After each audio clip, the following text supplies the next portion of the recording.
out there in Flosstube land. This is Angel from The Elegant Thread, and this is my channel about cross stitch. So today, I want to talk about house motifs on samplers. Now there are lots of buildings, windmills, churches, schools, things like that, but I want to focus on houses, specifically red houses. So if that is something that interests you, stay tuned.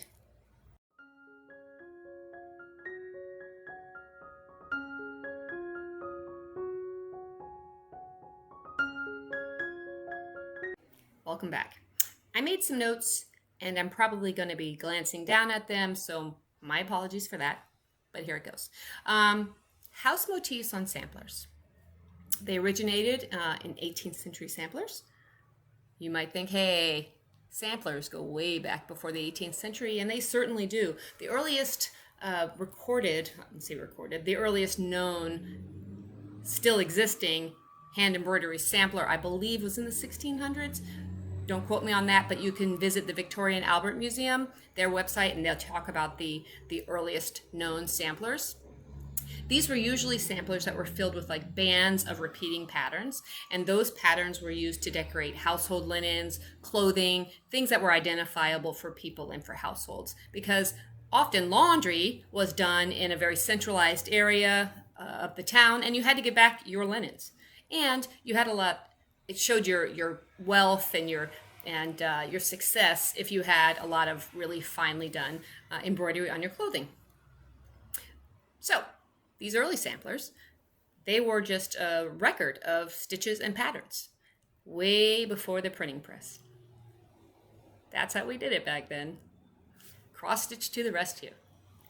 So by the 18th century, though, we had evolved. Stitching had evolved.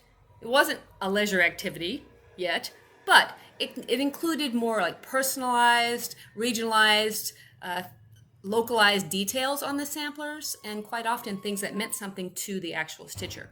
Yes, there were things that were passed down, taught by teachers, and that's how you can readily identify regionalized samplers. For example, a Scottish sampler, a Dutch sampler, a New England sampler, even down to maybe a sampler from Pennsylvania in a certain time period.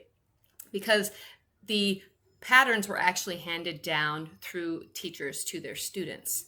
And the stitchers would often put things inside of that sampler, small details that meant something to them. Quite often, these were houses. So the word sampler, let's go there for just a second. So the word sampler is derived from the French exemplaire, and that means example. And the earliest samplers were just that. They were examples of stitches and patterns. Now, you know, if you're ever in like this needlework trivia contest, you're totally going to win. Okay. Here's a little fun side note about needlework. Mary, Queen of Scots, when she was in captivity, did a whole lot of hand embroidery. And what she would do was include hidden messages and subversive ideas in her needlework. Yeah, I think there's actually a movie on it, and I know there's lots and lots written. There's a whole canon on Mary, Queen of Scots' embroidery, and I recommend you look it up. Okay, that has nothing to do with houses, but I find it fascinating. So, houses, something wildly popular, whether you stitch primitive styles or modern styles with people in the cross-stitch community, happens to be houses, specifically the red house. Ever wonder why the red house? Well, let's think about it. Red barns, those are clearly iconic, and I think those were the earliest things that we saw before houses. And you might wonder why were barns red back then anyways? I mean, it certainly wasn't the paint, because they didn't have paint. And they needed to seal and protect the barns. I mean, you're going to do all that work to put the barn up. You certainly need to keep it. So they used linseed oil. Now, linseed oil is derived from the flax plant, and it has an orangish tint to it. And to the linseed oil, farmers would add ferrous oxide. Okay, I know you're all screaming at the screen. Ferrous oxide, commonly known as rust. Yes, rust. Being red, why? Because it was plentiful, it's absolutely everywhere, and rust has very unique properties that prevent fungus and mold and things like that from growing. It's a really good sealant and protectant. There you go. That's why barns were originally red. Now, they weren't like the bright red that we see today, but I think the color red was just kept out of tradition for what was done in the past. And that's where we get the red barn. And that evolved into the red house. But, I mean, houses were often brick, which is also red. Yet again, leads to a red house. All these things pointing right to houses on samplers. Let me see what I got here. Do I have anything else? Oh, let's talk about what houses mean. Let's talk about what motifs mean on samplers. Sometimes you can get conflicting meanings of what a motif means on a sampler. It could be based on a region, a teacher, what it means personally to the stitcher. But there are kind of generalized ideas about what motifs mean on samplers. And there are some really great books on it.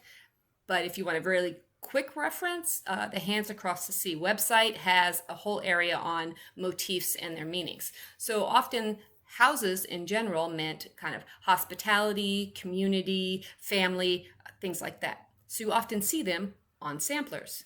Now, a lot of stitchers stitched their actual house or a building from their community.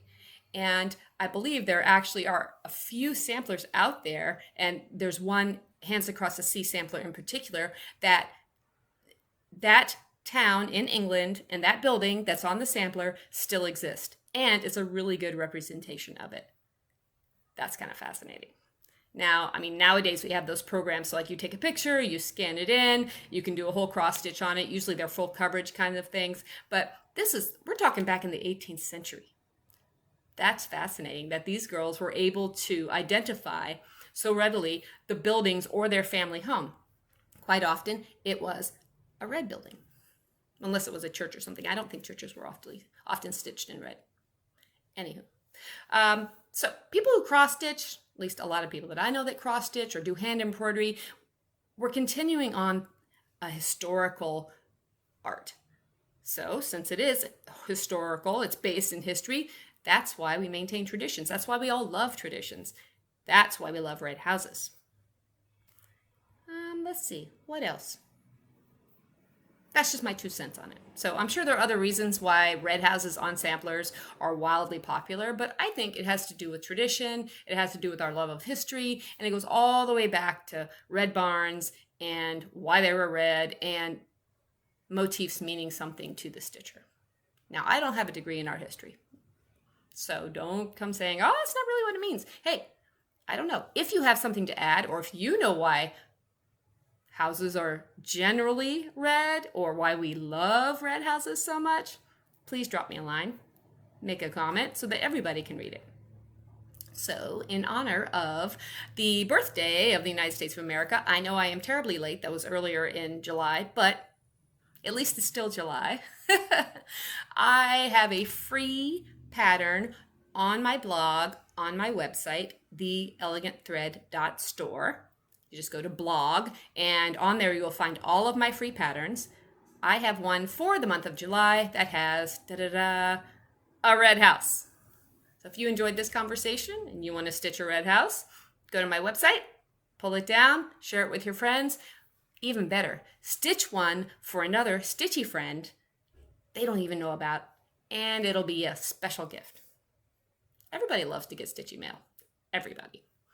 If you do, send me a line, send me a picture. I would love to see what you do with it. Okay, that's it. Down and dirty, quick.